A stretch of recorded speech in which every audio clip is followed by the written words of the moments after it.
रात के करीब 1:30 बजे थे। कमरा शांत था, लेकिन दिमाग में शोर था। राजेश बिस्तर पर बैठा मोबाइल घुमा रहा था। हर स्क्रीन पर किसी की सफलता, किसी की नई गाड़ी, किसी का नया घर, और फिर खुद पर नजर गई। खाली जेब, अधूरे सपने और ढेर सारे सवाल। पिछले कई सालों से वो कोशिश कर रहा था, कभी नौकरी, कभी छोटा काम, कभी किसी के साथ पार्टनरशिप। हर बार शुरुआत में उम्मीद और अंत में निराशा। घर वालों की आवाज अब ताने जैसी लगने लगी थी। दोस्त आगे निकल चुके थे और समाज के लिए वो बस एक संघर्ष करता लड़का बनकर रह गया था। उस रात पहली बार उसके मन में आया कि शायद अब हार मान लेनी चाहिए। उसी वक्त उसकी नजर पास रखी डायरी पर गई। पहले पन्ने पर लिखा था, मैं हार नहीं मानूंगा। ये लाइन उसने 3 साल पहले लिखी थी, उस दिन जब उसके पास कुछ भी नहीं था सिवाय उम्मीद के। आज वही लाइन उसे चुभ रही थी। राजेश ने डायरी बंद की, आंखें भर आईं और वो पहली बार बिना शर्म के रोया। रोते हुए उसने खुद से पूछा, अगर आज हार मान ली तो अब तक की सारी मेहनत का क्या? कमरे की खामोशी में एक सच्ची बात सामने आई।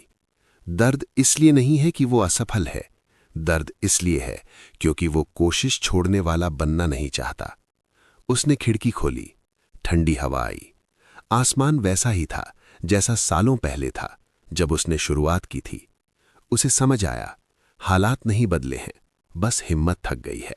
अगली सुबह राजेश ने कोई बड़ा फैसला नहीं लिया, ना कोई लंबा प्लान, ना कोई मोटिवेशनल भाषण, बस एक छोटा कदम।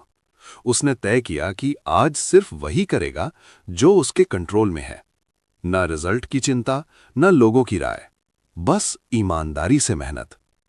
पहले दिन कोई फर्क नहीं पड़ा, दूसरे दिन भी नहीं, तीसरे दिन भी नहीं, लेकिन एक चीज बदल रही थी, वो खुद। अब वो खुद को नाकाम नहीं कहता था, अब वो खुद को सीखता हुआ इंसान मानने लगा था। समय बीतता गया। 6 महीने गुजर गए।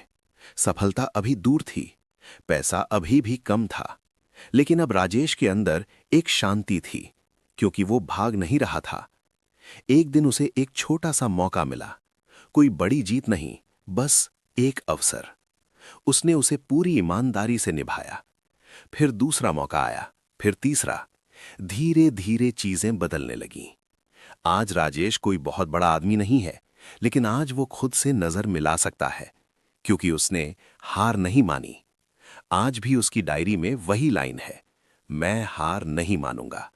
लेकिन अब वो सिर्फ शब्द नहीं है, वो उसकी पहचान है। अगर आप ये कहानी सुन रहे हैं और आपको लग रहा है कि